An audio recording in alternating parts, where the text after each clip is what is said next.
Need a countdown for like live ticker, don't they? Yeah.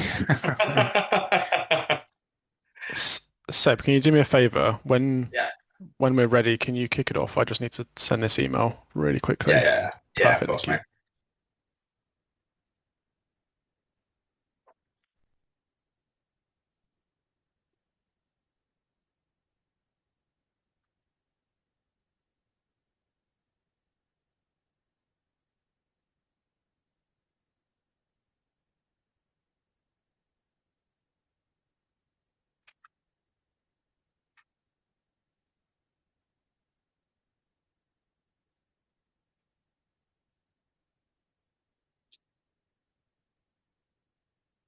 Okay, we are live. Um, Hopefully, people can hear us now. If not, I'm sure either one of our organisation team will give us a wave, either Rima or Tatiana.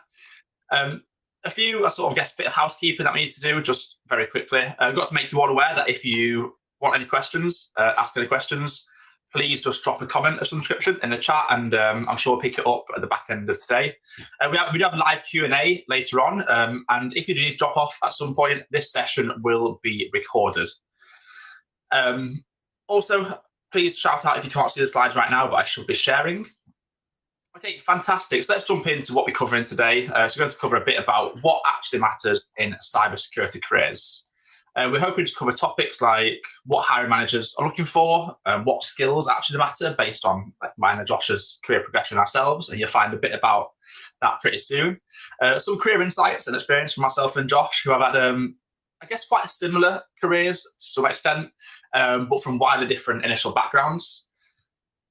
Okay, fantastic. So let's move on to the agenda today. So we'll talk a bit about who we are. Again, cover our career paths, some fairly often asked questions within security environments, and of course a live Q&A, which I think is sort of the cherry on top of the day.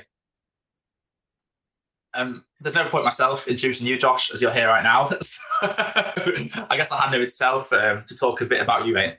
Yeah, perfect. Thanks everybody for attending. It's great to be here. Just a little bit about myself.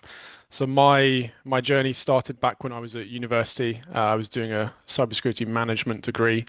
And one of the 4 years of my university course, I had to do an industrial placement. So I had to go and find a job in industry.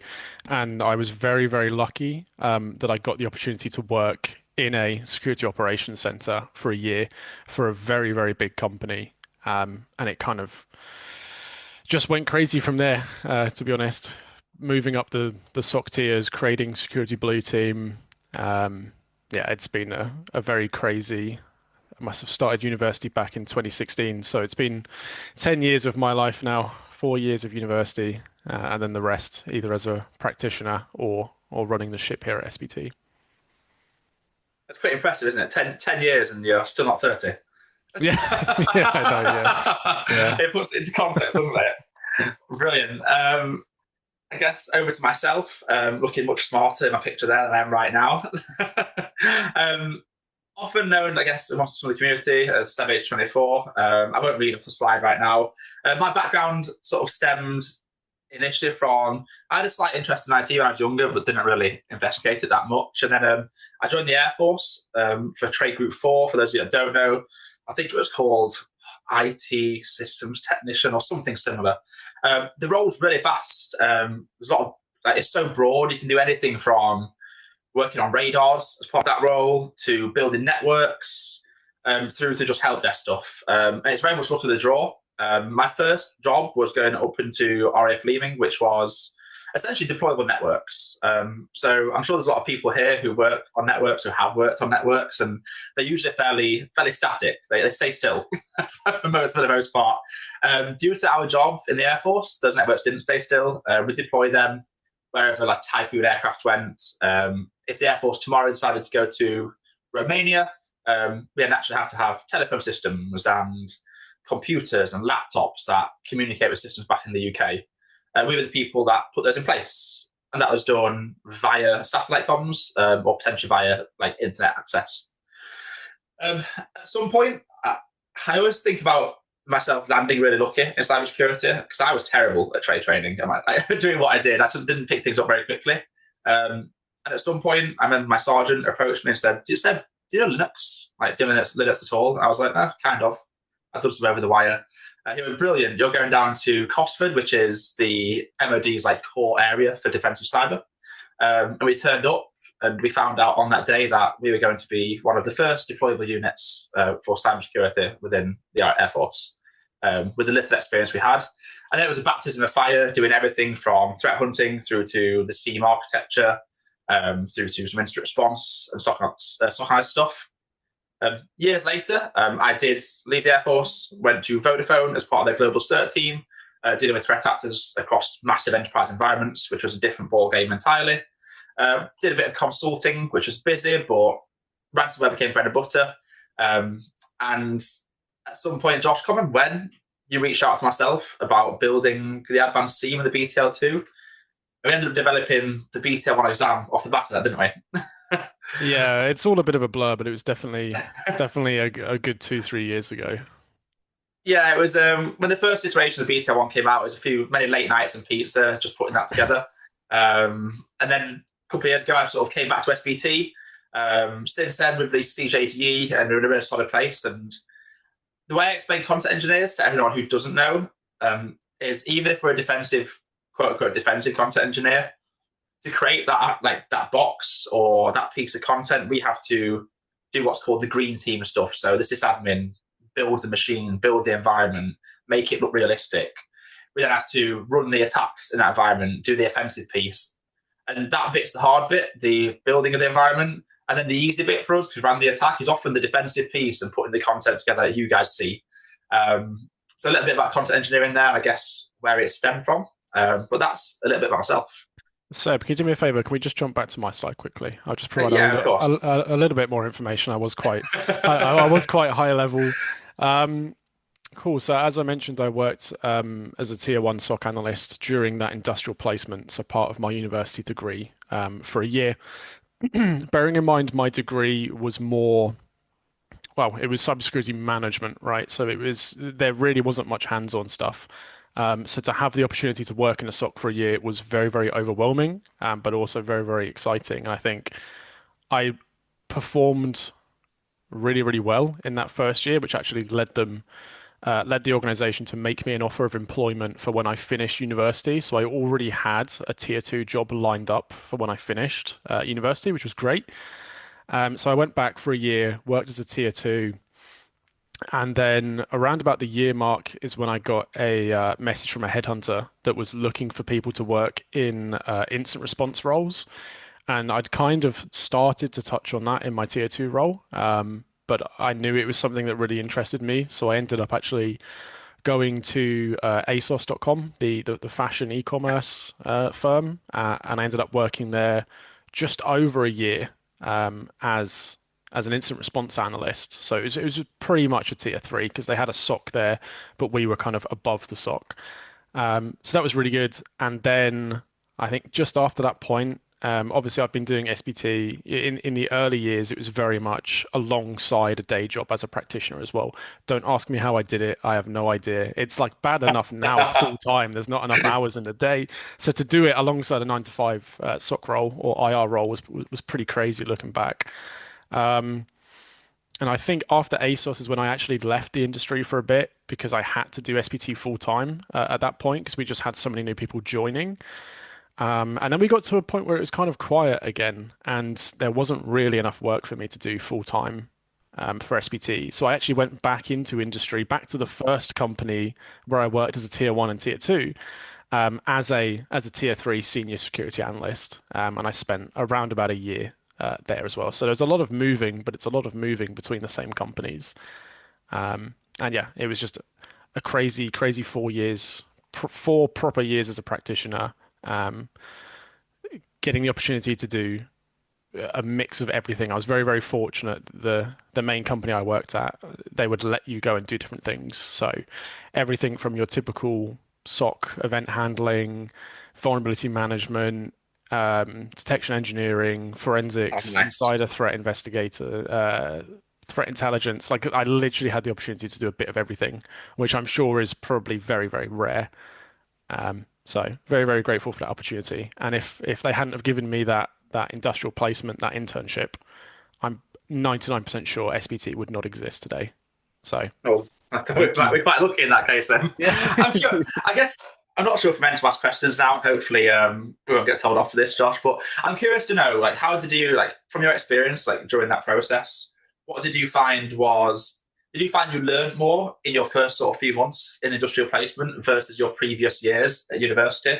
Do you find they supplemented each other? Like, what was the difference in terms of like your progression? I think I don't think I would have gotten it if I hadn't been on my degree first and Yeah, foremost.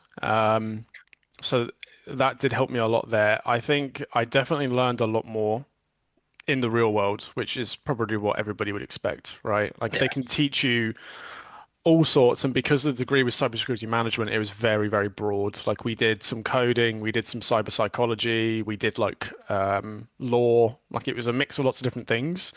So quite a lot of it wasn't applicable to going into a SOC role because it's obviously highly, highly technical.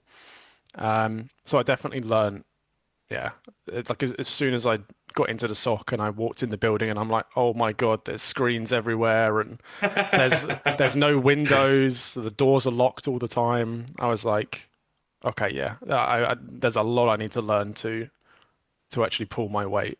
Um, yeah, so hands-on for me, 100%. That's definitely where I prefer to learn. I think with the Windows, it's a lot of learning and a lot of vitamin D tablets. That's Yeah, pretty yeah, much the bread and butter. Okay, yeah. nice. I'm just going to flip slide back again. I've covered myself. Okay, Josh, guess over itself in the career paths that we can see here. Career paths, yeah. Cool. I mean, I think the first thing I will say is that every sock is different. Every single sock is different. You know, we're all those of us in industry, or even those that might not be yet, we're very aware of the concept of tier one, tier two, tier three, and that typically that follows junior, mid-level, senior. Yeah, But I've spoken to so many different SOC leads, managers, whatever their title might be, and everybody does it a little bit different. So I yeah, think for the purposes of this, we are going to generalize a little bit, but it's just worth mentioning that, you know, some SOCs they might have tier twos that are kind of less experienced, and some SOCs, by the nature of the business, even the tier one might be what another company would call a tier three. It really, really yeah, depends on the company, what the remit of the team is, what tools they have to play with. So, in generalized terms, what we typically see is the first role on that ladder is a um, tier one SOC analyst, junior security analyst, or names of that similar effect. And their job is really, they are the first line. So alerts are coming in from different tool sets. So your SIEM, your endpoint detection and response tooling, data loss prevention tooling. Alerts will come in, and the role of that tier one is to do that initial triage. So they'll get the alert, they'll get the relevant information, and they need to look into it and determine, is this real? And if it's not real, then it's a false positive, in which case that needs to be highlighted because we don't want more alerts like that aren't real because it takes away time from analysts. And if it is real, is it something that they have the remit and the scope to address themselves? In which, you know, in some places they might be. So when I was a tier one, there was actually quite a lot of stuff that we were enabled to handle independently. So things like phishing, you know, we'd get an alert that a user has clicked a suspicious link. We'd go, we'd look at who else received the email. Were there 10 recipients? And then who's clicked it, who hasn't clicked it? Can we delete the emails from their mailboxes, et cetera, et cetera. So again, it really depends on what their scope is, but typically they are there validating those alerts. Is it real? Is it not real? And then in most cases, if it is real and it's something that they can't handle themselves, that's when it would be escalated to a tier two, so a mid-level SOC analyst. And they're the ones that have kind of more experience, more expertise, and they will be doing the more deep dive triage, really, really digging into it. Okay, we think this is real. Now let's figure out everything that happened. And obviously, the alert is only going to give you certain amount of information related to that pattern of activity that caused the alert. You might need to pivot and go and look at different things that are completely unrelated to the original alert, but could be related to that incident. So this is your kind of mid-level, more experienced analysts that can close out a lot more stuff themselves. And then finally, we come to tier three. We've got the term threat hunter there, which I definitely have seen tier threes be threat hunters, and more of that proactive approach to finding incidents that haven't been caught by typical detection methods. But your tier three is going to be kind of your senior security analysts, the ones that are doing more of the proper full-blown instant response stuff. They're going to be handling escalations from tier twos. So they really are kind of the most experienced, most knowledgeable people. And at tier three, that's typically when we start to see people specializing. Yeah, So at least in the SOC that I was in, the tier threes, that's when they start moving into threat intel or forensics or insider threat or just more hardcore instant response. So hopefully that gives you a good idea of what those three roles look yeah. like in generalized terms, at least. I think it's always interesting, probably how these roles have like somewhat changed since we worked in them as well. Because I know when I entered industry years ago, I mean, we were straight up just running everything in Splunk with like AV alerts coming in, and I went into sort of Vodafone, and we started to make use. In fact, I can't speak about it, but like endpoint agents more often than not, and that was like a completely new ball game. Because prior to that, I was in the Air Force, often would have to just like PowerShell onto remote host or PSX on like to remote host to try and remove artifacts or grab things. And what I think like I love about the way career paths look now is that tier one, two, and three as terms like still apply, but I think they're all the responsibilities they have are getting like they're becoming deeper and deeper and deeper, and that's because of the frictionless response that is now in place due to technology we have. Like we have endpoint detection tooling, which means a tier one analyst, since I worked initially the SOC, definitely initially, can now seamlessly isolate an endpoint or even seamlessly dump a process and pull it back for analysis. And that was something that definitely wasn't possible like a long time ago. You had to consider the effects of running a memory dump on a DC, for example, prior to doing that. So it's become much easier. I know I hate to use the term, but like now AI is coming to the fray. The roles of analysts is definitely, I think, becoming more technical with tier ones. I think from what I've seen, there's often less, like you're still triaging, but you're triaging more valuable alerts. Like tier ones aren't being removed, like tier ones will always exist. The responsibilities they have are just increasing because a lot of repetitive stuff can be supplemented quite heavily by AI now. And I think that's really good. Like, I think that's a really positive thing. Um, Often it means they probably need a bit more practice and the career path might be a little bit difficult for them to sort of breeze through. Tier two, in my experience, has definitely remained somewhat the same, but I do think there's more of a merge between tier one and two now. Like there's the differentiation between what we see as junior analysts and maybe someone might see as mid tier has definitely merged. And I've seen like a lot more now, a lot more jobs going out now, like called instant response analysts. And that's where, because I can tell you right now, when I've done some instant response jobs, occasionally when there was downtime and there weren't any incidents on occasions, we would be like often training or upskilling. Whereas now the expectation in most SOCs, and most people I know within SOCs, is that you'd be automating and detection engineering and potentially doing proactive work. So I think the expectation with security operations now is that these roles often merge together, and that can make career paths, I know, versus when we entered industry, probably a bit more complex to navigate. And I think that's always quite difficult, isn't it? Yeah, I mean, I think there's definitely a lot more career paths, at least that I've seen since I was in as well. Obviously, we've got the tier one to three here on the screen, but this is more related to security operations. You've got so many other disciplines that will all have their own kind of seniority structures as well. So, there will be such thing as a junior IR analyst, a mid-level Yeah, IR analyst, a senior, a principal. Like, this is just one arguably quite small part of cybersecurity as well, because you've got yeah, everything else. You've got the GRC roles as well, so auditors and policy writers, engineering roles. That's an entire field itself. yeah, Detection engineering, threat intelligence, vulnerability analysts, penetration testers, red teamers. There is a lot of different career paths in this yeah. industry. And I think it's interesting. It's almost career paths like pervert. Like it's not just based on like roles, but also like verticals you're in. Like I know there's some excellent security operations teams at Facebook and Twitter and companies like that who have a completely different career path where they expect every one of these tiers, in theory, to be able to develop and code.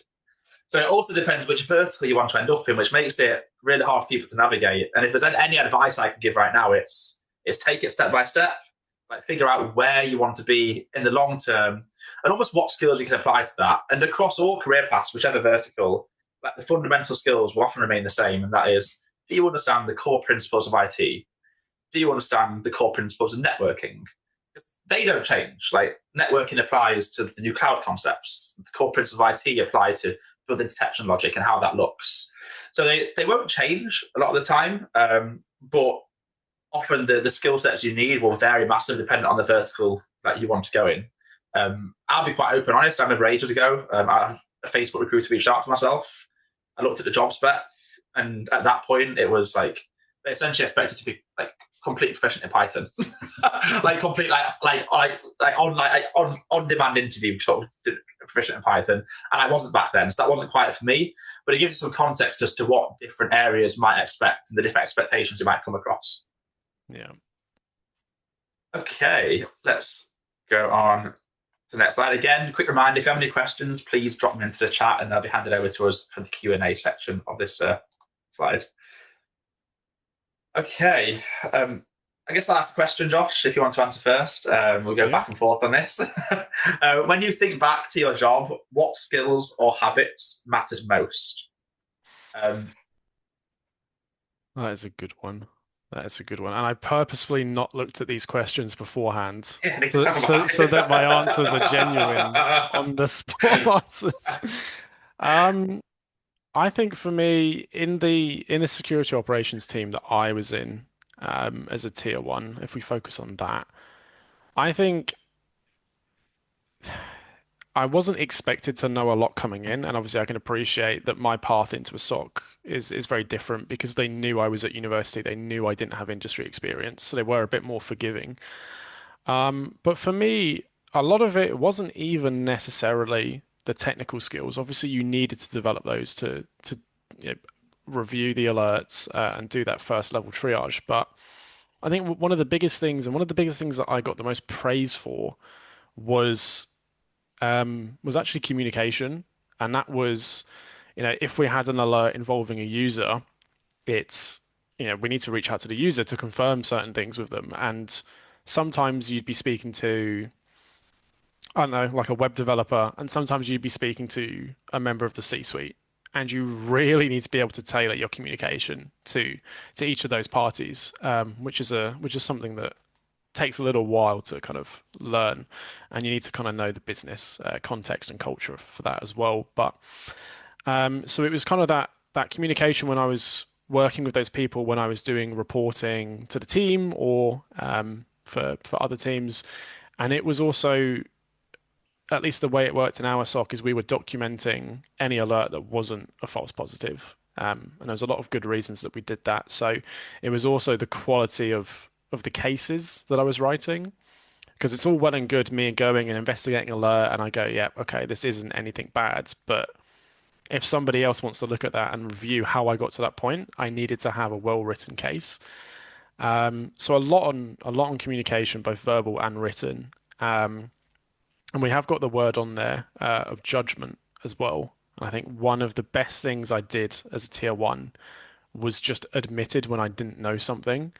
Because if I come across an alert and I'm looking at it and I'm like, I have absolutely no idea what this means, and I just go, yeah, okay, yeah, it's a false positive, let's just close it. If that is something real and I've just put it in the bin, and then like 2 weeks later the company announces they've been properly compromised, that's my fault. So just using judgment to go, okay, I don't know what this is. Let me go and ask a tier two. Let me go and ask a tier three. And it's just making that judgment call and just being honest. Because if you just pretend you know what that alert means and you have no idea, you really don't want it to slip through the net if it is something real. So I think those would be my answers. What about you, Seb? I think it depends at which stage in my career. And I know early on, I think it had to be like learn fast, like the ability to try and like learn fast and be creative in the ways you learn. Because I sort of had a baptism of fire in what we set up within the Air Force, it means we broke things a lot. And thankfully, in the job I was in, that was somewhat okay. Arguably, if I was at Vodafone or Trustwave or SBT, that wouldn't be quite as okay. So yeah, arguably, I think that was really good. So the ability to learn fast and like get the fundamentals of engineering and engineering your ways around problems. So when a problem comes up, not seeing it as a problem, but another challenge to just sort of overcome in some description. And seeing it as fun. Like, this is an interesting challenge. How do we get around this? Some people might say, like, how do you cowboy or fudge your way around this? Because that's what it often is, isn't it? But it's challenges that were coming up with the networks we had to deal with, and fundamentally understanding, okay, like, what fudge can we put in place? What workaround can we put in place to get around this problem that presents us to get to a solution? And that's probably something that has like carried from early on in the career, learning fast, understanding how to work around problems, to now as a content engineer in the content we build. Because a lot of content we build, we come across like really unique problems. Like, for example, like the problem I had last week in a lab was like get AI chatbot working like locally on a host for every user to integrate with without internet access, like on the EC2, like people to play with. So that's a problem that comes up. And you have to try and work around it. And whilst that is a more complex problem than I had back in the day, trying to figure out which model to use and what will run locally quite well, like it's still a problem that would occur, and no different to a networking problem that we had to try and understand and fix back in the day. I mean, I was responding to instance, a trust wave, no different to like you might get a very specific requirement from a customer, and it might be, look, we don't want to take your recommendations to isolate these portions of the networks, figure something out. So you have to listen to the customer. You have to figure out safe workarounds that secure them as much as possible, but still allow business to continue. And I think the skill that definitely carried me forward the most is probably the learn fast and I don't want to say cowboy sort of mentality when building things, but the ability to like put solutions into place for fairly unique problems that you come across and on the fly as well. So not having to plan too far ahead and being able to react to things quickly, which probably again helps massively in instant response scenarios. Okay, anything else, Josh, on that? No, I don't think so. I think both of ours combined is a pretty good skill set, actually. Yeah. Okay, let's move on to the next slide. I did the same as you, Josh. So I'm not quite sure what to expect on the next one. Okay. Josh, how do you get that first role? Is it better to pursue a degree, start in IT more broadly, or take courses? And what's the best approach? I can see us not agreeing immediately on this one or having different perspectives. So I'm really curious to see what we come up with. Yeah, I think this is actually really not an easy question to answer. Yeah. It's really not, and it's changing all the time. Like even back when I was in, it's changed a lot since then, at least from what I've seen and heard. So, and I guess I'll just preface this with saying this is my own personal opinion. Um, so in my opinion, I know degrees are typically used as like a checkbox for HR. And hiring managers, or at least it used to be. I think I am seeing less and less degrees on job descriptions, which I think is a very, very good thing. Um, I appreciate my degree and everything that came along with it, although if I had not have had that industrial placement, I think I still would have found it quite difficult to land a job, just coming fresh out of university. And I think it's obviously going to change depending on where you go to university or college, which institute is providing that, etc. But I know a lot of people that I've worked with in the SOC or on the IR team, and they didn't have degrees. So I really don't think that's a hard and fast requirement anymore. And like I said, I think companies are asking for that less and less. So, I mean, a lot of people will go down that path. I think, especially in the UK, right? We are kind of taught to go to university and then find a job. So I wouldn't necessarily say a degree. A lot of people will tell you you need to work in help desk first. I can't even count the number of times I've seen that, like on LinkedIn, on Reddit, Twitter, X, etc. I think it's super useful and I can see the value, like actually understanding operating systems and networks and things like that. Obviously, those were skills that I didn't have when I went into the SOC, so I had to learn them quite quickly, which is quite overwhelming. So I think a background in IT is probably a good step up compared to most people, just because you have that practical experience working with different systems and networks. Courses, I mean, again, I do know people that have gotten in purely based on courses. So obviously, fair play to them. You know, putting a bit of investing some money in yourself to do courses to get those skills that you might only otherwise be able to get through employment. So they definitely have their place. And obviously, when I first got into the SOC, that's when I started doing things like my CompTIAs. I did my Sec Plus, CISA Plus, Pentest Plus, etc. This is again, you know, 7, 8 years ago now. So I think, I mean, it's the million dollar question, right? How do you get that first role? I think if we knew the answer to that, we'd probably charge people to know what the answer is. But I think that the simple fact is we don't know. There's a lot of things you can do to help your chances, but a lot of it is going to rely on what the specific role is, what organization you're joining, right? Because it's going to be very different to join a family-run bakery that needs a SOC for some reason, or like the UK Air Force, right? It's going to be different requirements, different skill sets, different types of people. Um, so if I was doing it all over again, just to summarize, if I was doing it all over again, I think, and a lot of people do this already, but it's things like having a blog, and whether you're doing like write-ups for any of like the cybersecurity lab platforms that exist on the market, or your own research, or you're just messing around with virtual machines and security tools, all of that you can do for free or pretty much free. So have a blog, make sure your CV is up to date.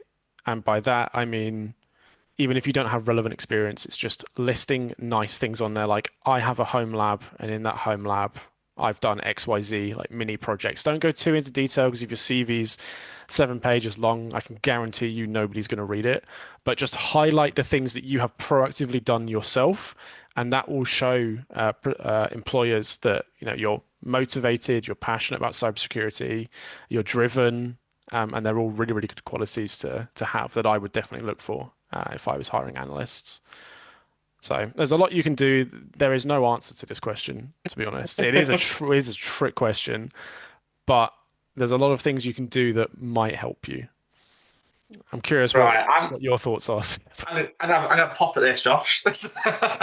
um, I don't think there's one answer to this question, but I think there are answers essentially.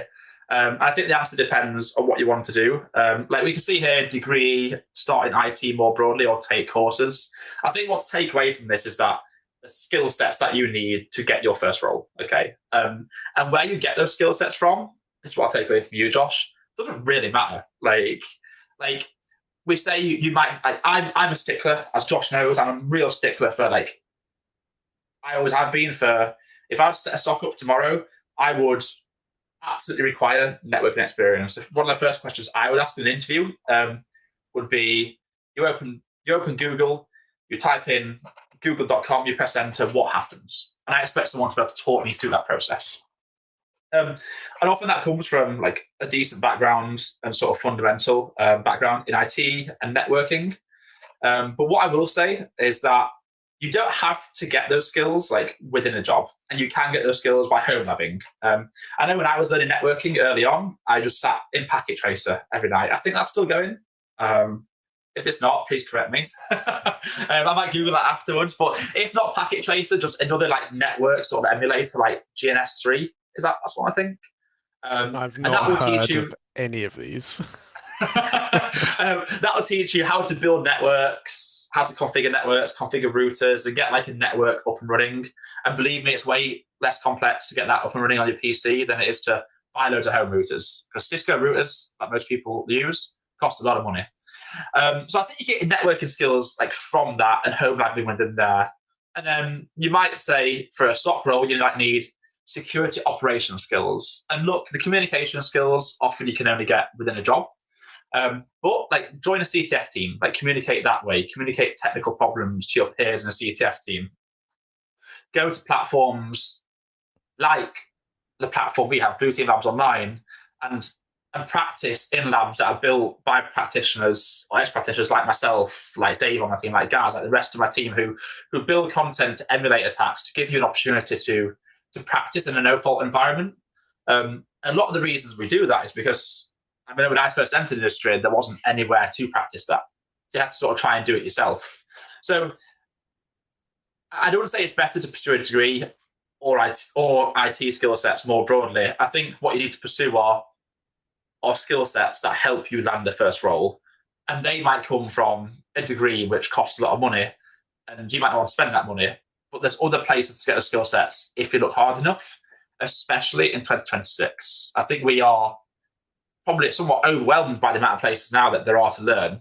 So use the opportunities that exist. And if you don't want to pay for those places, then make use of free resources to build those skill sets. But yeah, my recommendation would be instead of how to get the first role, build out the skills you need. And for your first SOC role, I can tell you right now, there'll probably be fundamentals in cloud, fundamentals in Windows, fundamentals in Linux, and fundamentals in networking. And draw out a map as to how you want to get that role and maybe what you're willing to spend to get that. Yeah, I think Okay. that was better than my answer. I do agree with that. Yeah, it's get the skills that are required for these roles, or as many as you can without being in role, and you can get them through different paths, like you said, Yeah. training, degrees, IT work experience, CTFs, blogs, Yeah. and such. Yeah. They're just almost like just it's a mechanism of getting the skills you need. Right. Next one. I think that's the question next.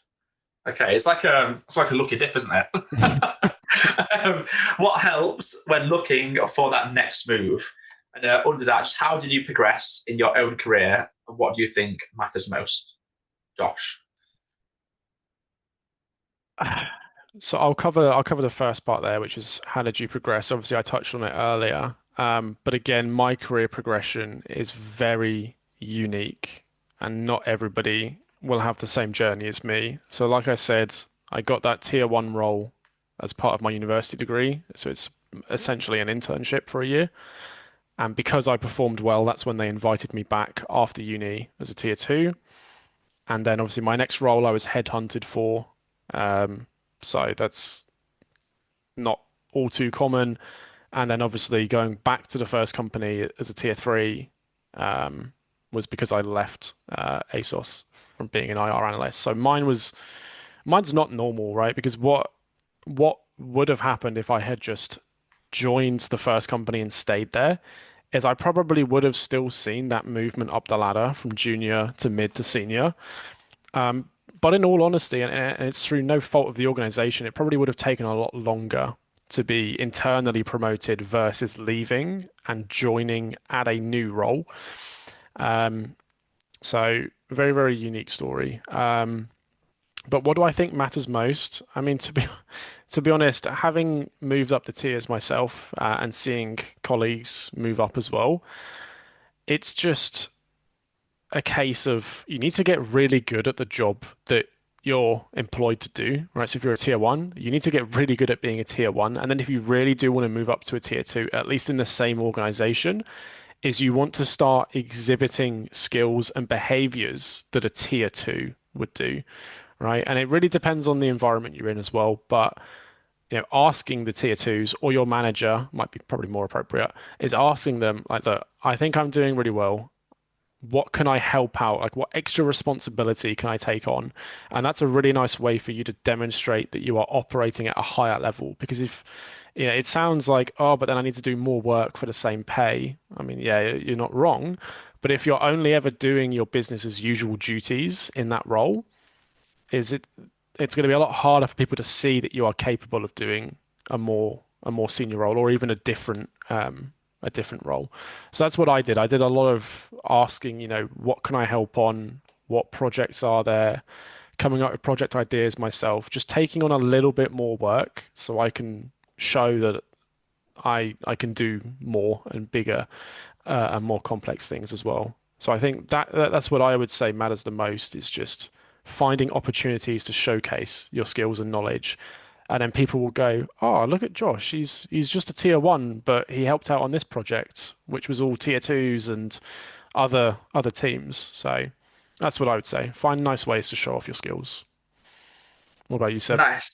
I think for me, what's always helped for looking for like my next move, like from a personal stance, is like I have like an absolute requirement in any role I go into, and always have done to be given like the freedom to like innovate in that role.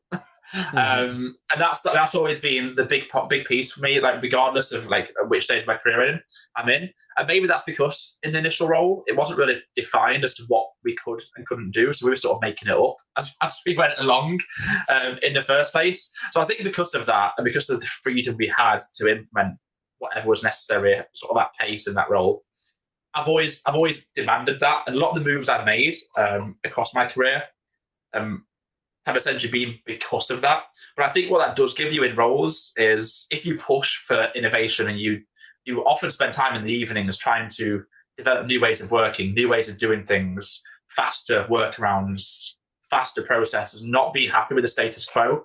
It often means if you're in a team, you might outgrow that team, or you might be promoted out of that team to be enabled to be more innovative. I've seen situations, circumstances where there's people within teams who I know within SOCs who have almost innovated themselves into like a new role within that SOC, where their role almost becomes like by default an engineer within that SOC team, so they have additional responsibilities. So I think it's what definitely helps is understanding what makes you tick. Because I know if I don't enjoy a role, I often won't stay there long. So understanding how within the role you're doing, you can enjoy that role.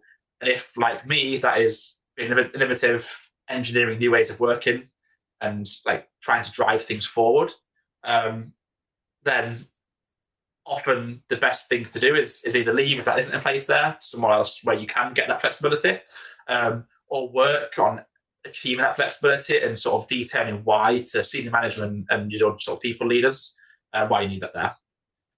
Yeah, Um, I think you made a good point just about you don't always need to look for your next career opportunity in the same organization. Obviously, I did move yeah, around, and if I had just stayed a practitioner, I imagine I probably would have moved around more as well because it's typically an easier path to get to new roles. And obviously, you might be in a security team that has, I don't know, a small scale SOC and then like one person doing threat intel and then one person doing forensics. And if the company doesn't have that workload, right? So if there's one forensics guy and the workload is so small, they're probably not going to need a second forensics guy. So you probably do need to look for other organizations as well.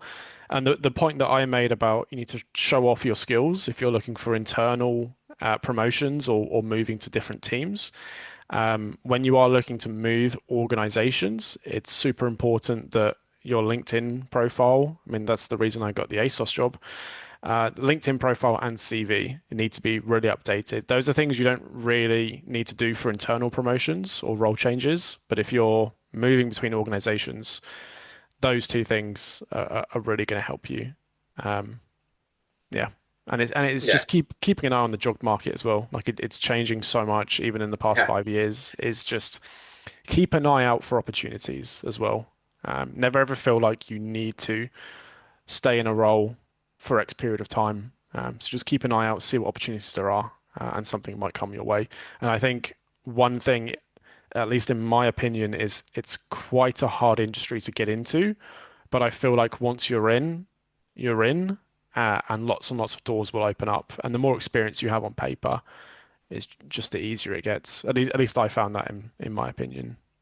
If when I had like 3 years of experience, recruiters were knocking my door yeah. down every day, like come join our SOC, come join our IR team, etc. So once you're in, just yeah, keep. Yeah, I think that point about keeping an eye on the industry is really important. Because I know I was talking about some of my friends who are in industry about like almost like an instant response boom. Like when I was consulting, like when I went to Trustwave at Spider Labs, I felt like there were just so many like IR consultant roles flying about.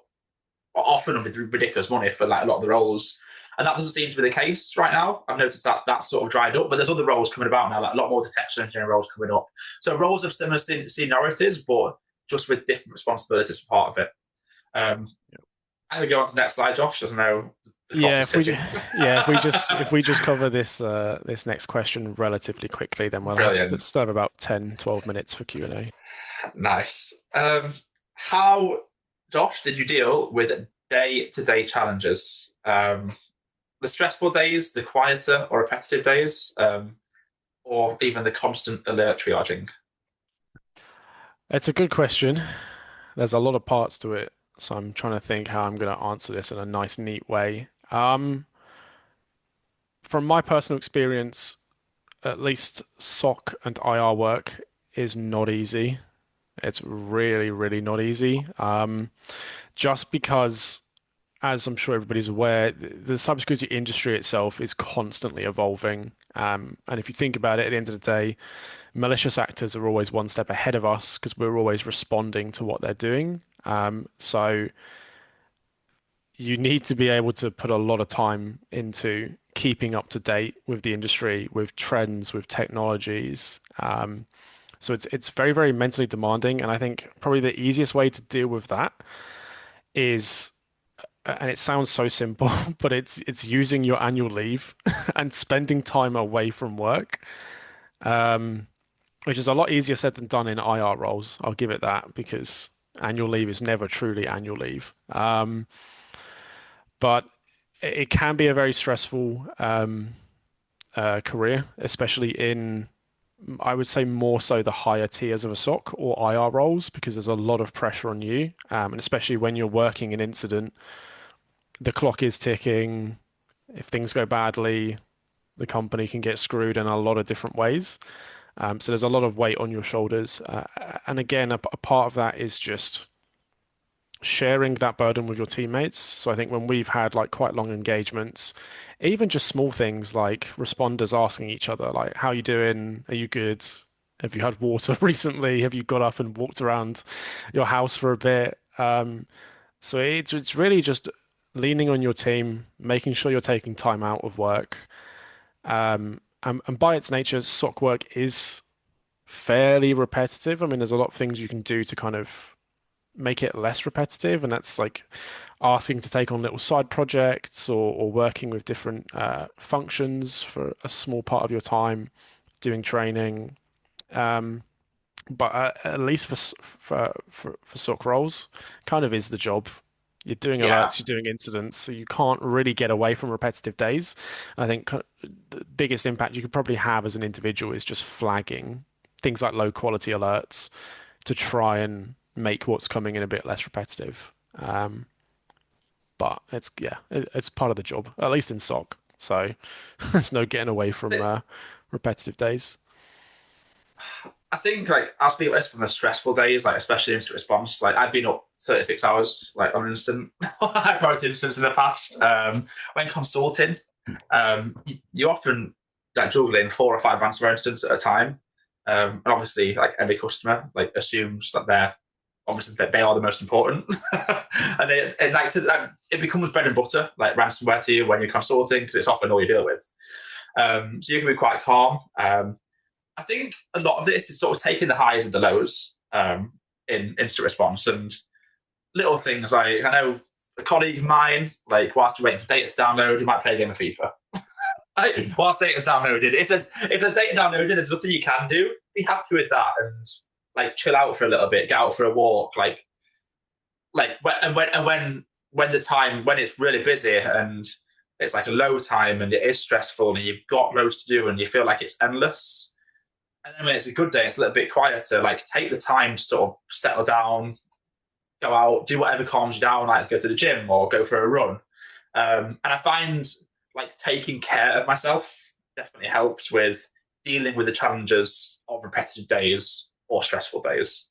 Um, Obviously, everyone deals with different challenges. If you're in consultancy, you might deal with the quieter days might be more stressful because your billability is 5%. And that itself is stressful, and you have to try and find work and increase billability. So when things like are busy, often be happy if you're learning, and just try and take it in your stride. I did. One of my friends often used to say quotes to me like, "Who doesn't really understand IT? Look, you aren't brain surgeons. Why is it so important?" And we aren't brain surgeons, but what we do is still important to customers, still important to companies. But I think we can rest assured that if you give it your best effort, that's all you can really do. You can't do much more than that.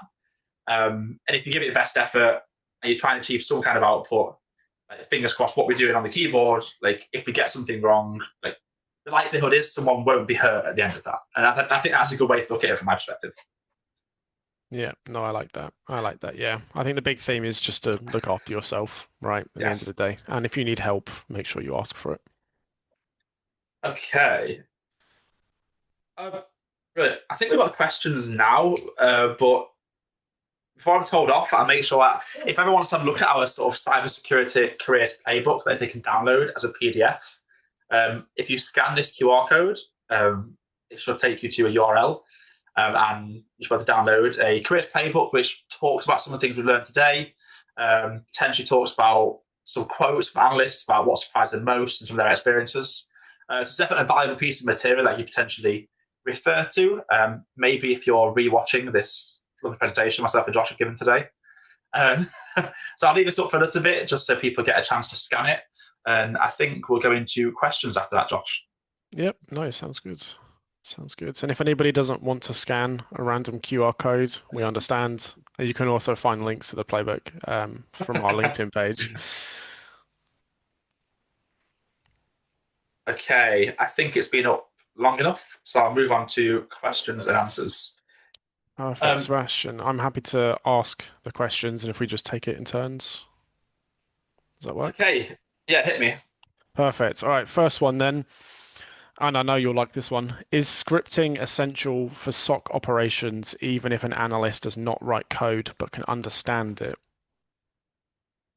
It wasn't years ago. I think it is now. Is the answer. But and scripting like doesn't just come from like interpreting code for your job and building like automations, but it also refers to understanding code that threat actors use in your environment. For example, if you take typical Cobalt Strike Beacon, often there's might be some massive base 64 encoded blob. You want to decode that, and you might have a script at the end of that. Or some kind of code. Trying to read through that and understanding what it does very briefly, even as fundamental, I think was a prerequisite, and now still is a prerequisite. So that's my, I guess that's my 2 pence on that. I mean, I still couldn't write a script or a program to save my life if I had to. So I think it just goes to show you don't need to have the ability to write scripts, but I think being able to understand them and interpret them and kind of interrogate them is a different thing, which in my opinion is easier, right? We've got tools like CyberChef and things like that. I can read scripts, but I couldn't just sit there and write one out. So it's definitely a useful skill to have, and probably will set you apart. But at the end of the day, you need to look at those job descriptions and see, are they specifically asking for that skill to be able to write scripts? The next one is that I'll answer is, how do I secure my first placement as a tier one? I have 2 years of hands-on experience through internships and entry-level certifications.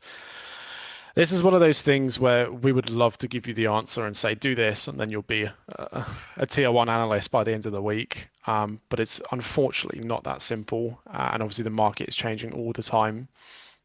I think the only kind of high level advice I would give is just take it back, take a look at your CV, make sure how you're representing those periods of hands-on experience through internships. Make sure that you're, you know, speaking very briefly and very concisely about what did you do in that role? What impact did you have?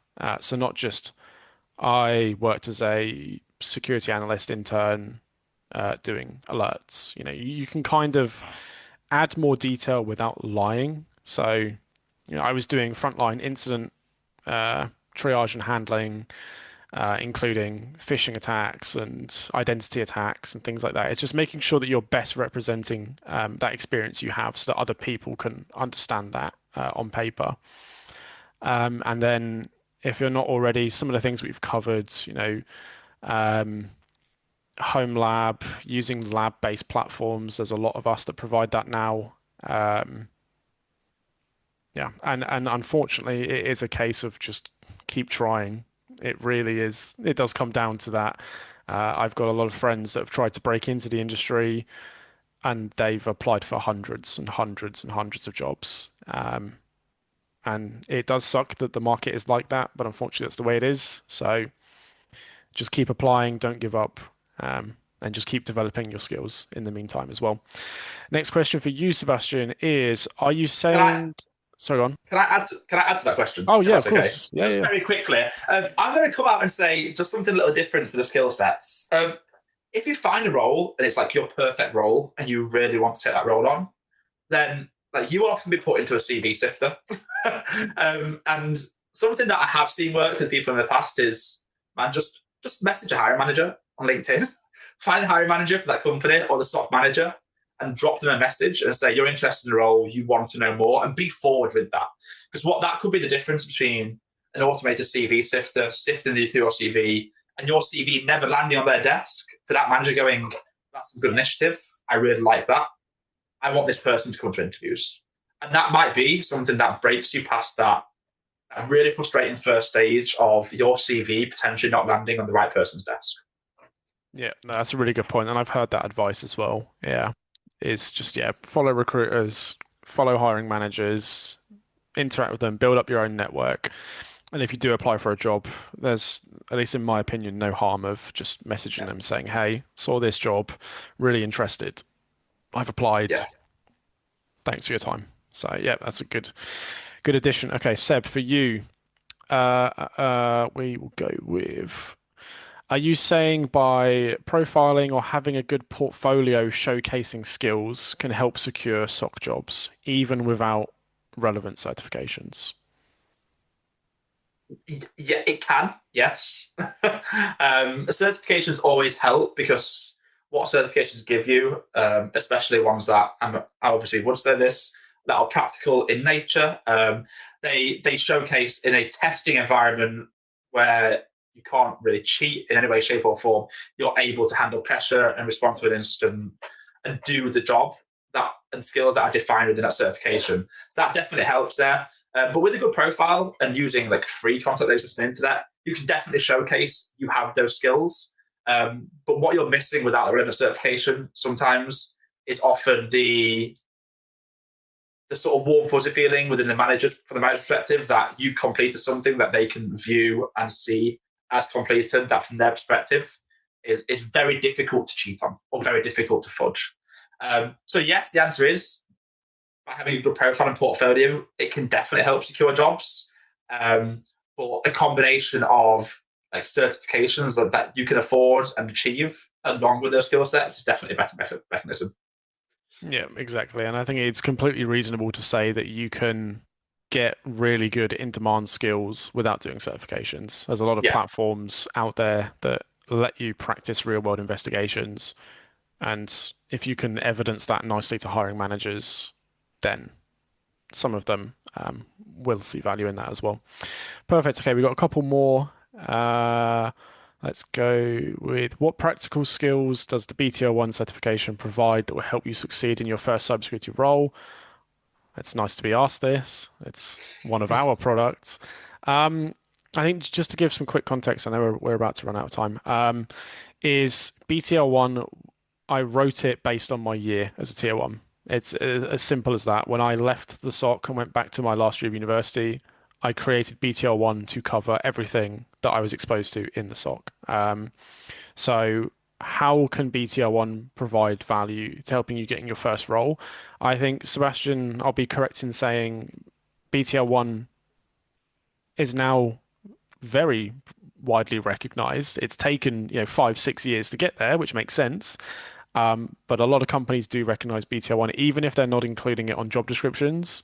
I've had a lot of stories from people that have connected with me on LinkedIn that have applied for a job. the job spec doesn't list any certifications at all.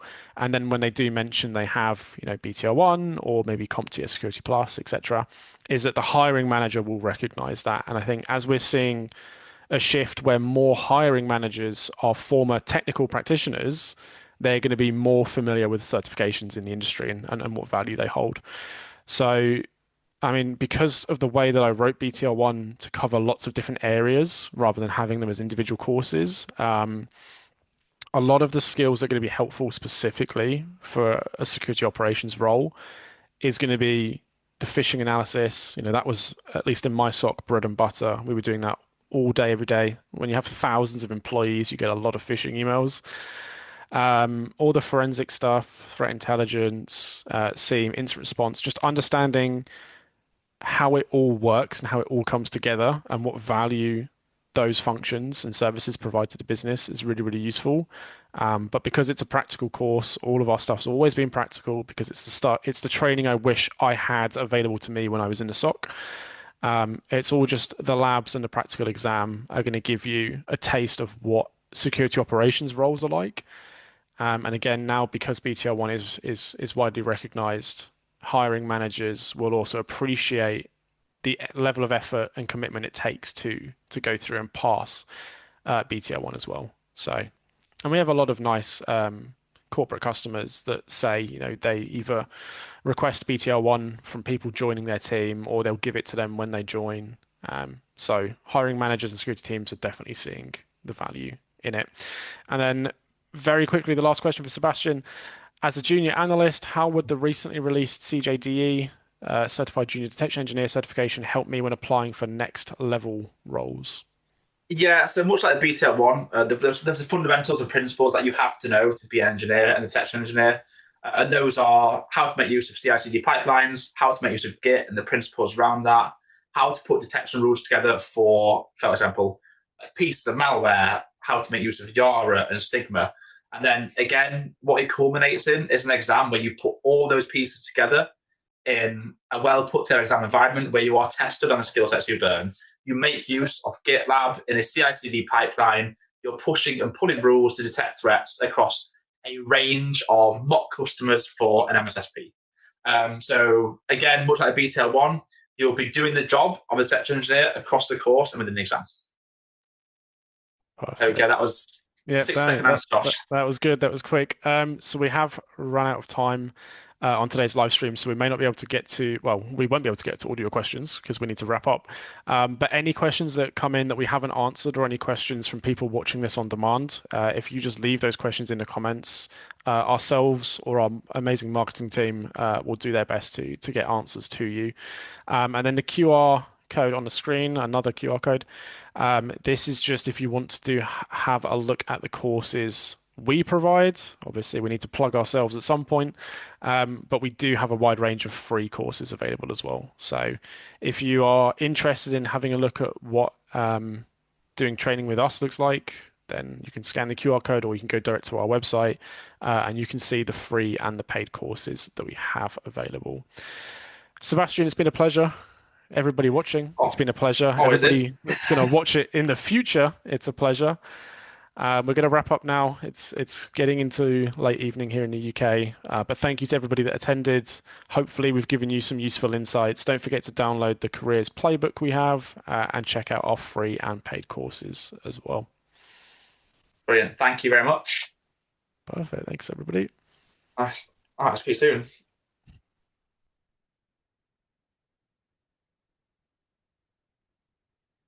Okay, I'm assuming it stops, Josh.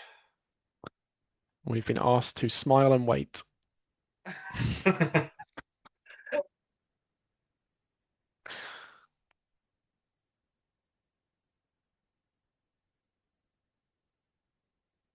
End it now.